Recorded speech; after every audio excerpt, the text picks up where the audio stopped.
अरे हाँ, मुझे याद आया। उसके बाद आपने मुझे कॉल किया था और बोला था मैं अकेली सारा काम संभाल लूँ क्योंकि आप नहीं आ पाएंगे। बिल्कुल सही कहा। वाइल अदर साइड यूनमैन। हम कहाँ जा रहे हैं टीचर जिमिन? तुम्हें जल्दी ही पता चल जाएगा।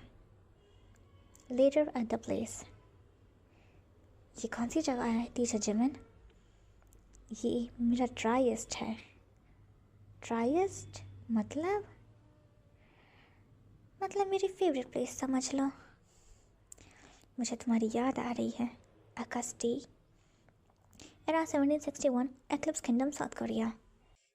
भाग जिमिन 25 साल का है। वो एक्लिप्स किंडरगार्टन में एक स्कूल टीचर है। ईयर 1761 में। नेचर से वो काफ़ी क्लमजी, क्यूट और इनोसेंट है। फैमिली में सिर्फ उसके पापा ही हैं। एक बार एक सुनसान रास्ते से जिमिन अपने घर ही जा रहा था। तब तक उसे ऐसा एहसास होता है कि कोई उसका पीछा कर रहा है। वो पीछे पलट के देखता है तो 2 लोग उसका पीछा कर रहे होते हैं।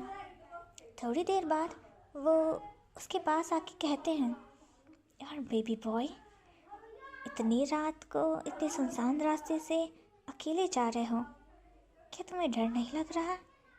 कोई मदद चाहिए? जब जिंदा था तब डर लगता था, बट अब नहीं लगता।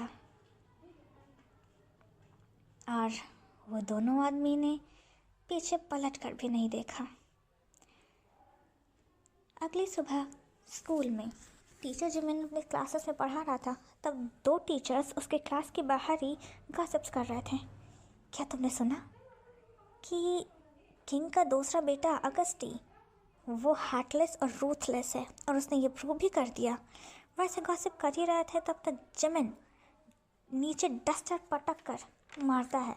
धक्के की आवाज़ सुन के वो टीचर्स डर जाते हैं और क्लासरूम की तरफ देखते हैं। जिमिन इनोसेंट बनता हुआ, आई एम सॉरी, वो मैं डस्टर से ब्लैक बोर्ड साफ़ कर रहा था इसलिए डस्टर मेरे हाथ से स्लिप होके गिर गया। I am really sorry. Disturb हो गया आप लोग? पर सर, हम तो ब्लैक बोर्ड से पढ़ ही नहीं रहे, हम तो बुक से पढ़ रहे हैं। ओह ऐसा क्या? I am sorry. Other side in Eclipse Palace. Queen सोही, शिवा की मॉम, अपने सबसे छोटे बेटे सुबिन के साथ अपने दूसरे बेटे अगस्टी के रूम में एंटर करती हैं। अगस्टी, प्रिंस अगस्टी, क्वीन सोही का दूसरा बेटा, एज 28। इसे ज़्यादा बोलना और अपनी दुनिया में रहना पसंद है, बट ये इंट्रोवर्ट नहीं है। ये बस हार्टलेस बनने की एक्टिंग करता है, बट है नहीं। मैंने तुम्हें कब का नीचे बुलाया था ज़रूरी बातें करने के लिए, तुम आए क्यों नहीं? तुम मेरी बात कभी सुनते क्यों नहीं हो?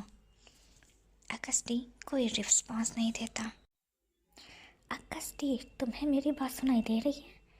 इडियट, अपनी आंखें खोलो और मेरे सवाल का जवाब दो। उम्मा उम्मा प्लीज़ शांत हो जाइए। आप जानती हैं ना, हयांग को इन सब चीज़ों में कोई इंटरेस्ट नहीं है। प्लीज़ शांति से बात करिए। अब चिंता मत करिए, हयांग से इस बारे में मैं बात करूँगा। आप आराम करिए। ये इस किंगडम का प्रिंस है, अगर ये इंटरेस्ट नहीं लेगा तो और कौन लेगा? तुम तीनों बेटे ही तो मेरे लिए सब कुछ।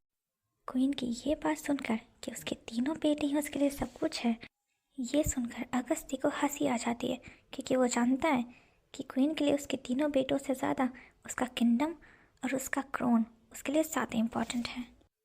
क्या तुम हंस क्यों रहे हो? क्या तुम्हारी माँ की बात तुम्हारे लिए जोक है? तुम्हें ज़्यादा हंसी आ रही है? तुम्हें अपनी माँ की फीलिंग्स की कोई कदर है भी या नहीं? उम्मा, मैंने आपसे कहा ना, अब ज़्यादा टेंशन मत लीजिए। हयान से मैं बात करता हूँ, आप जानती हैं ना उन्हें। ये सब अब मुझसे नहीं सहा जाएगा, तुम ही अभी से समझाओ। फिर क्वीन अगस्टी के रूम से चली जाती। हयांग, आप जानते हैं ना अम्मा को, वो कैसी हैं? क्या बात है? पहले तो सिर्फ अम्मा की कुछ ख्वाहिशें ही थी उल्टी सीधी, बट अब तो वो अपने तीनों बेटों पे एक बड़ा बॉम्ब फोड़ रही हैं। वो चाहती हैं कि 30 साल की उम्र तक हम तीनों शादी कर लें, ताकि राजा बनने की जिम्मेदारी हम अच्छे से निभा पाएं। क्या क्या बकवास है। उसे बोल दो उनका दूसरा बेटा मर गया। आप तो किसी तरह से इस प्रॉब्लम को सॉल्व भी कर लोगे, बट मेरा क्या? मुझे तो एक आम से इंसान से प्यार भी हो गया है, मैं क्या करूँगा? क्या क्या कहा तुमने? ज़रा फिर से कहना। प्यार हो गया? सुबिन अगस्ती को गले लगा लेता है। हाँ यान, मुझे माफ़ कर दो, मैं ऐसा चाहता नहीं था, लेकिन अगस्ती हक को ब्रेक करते हुए, तुम्हें किसी से प्यार हो गया है? हाँ यान, उसका नाम युनजुन है और मैं उसे हद से ज़्यादा चाहता हूँ। उसके बगैर मेरा कोई वजूद नहीं है और मैंने एक ऐसा गुनाह किया है जिसकी कोई माफ़ी और कोई सज़ा नहीं, ऐसा नहीं है। तुमने कोई गुनाह नहीं किया है। प्यार करना गुनाह नहीं होता। तुम ये बताओ, खुदा की ऐसी कौन सी किताब में लिखा है कि प्यार करना गुनाह है? तुमने कुछ गलत नहीं किया। फीलिंग्स पे किसी का कंट्रोल नहीं होता, हमारे दिल पे किसी का कंट्रोल नहीं होता। तुमने कोई गुनाह नहीं किया, तुम एक एंजल हो। लेकिन हयान, तब क्या होगा जब अम्मा और काय हयान को ये बात पता चलेगी कि मैं एक आम इंसान से प्यार करता हूँ और वो भी एक लड़का है? तुम उन सब चीज़ों की चिंता मत करो। अगर वैसा कुछ भी होता है तो मैं संभाल लूँगा। तुम बस युनजुन के साथ खुश रहो।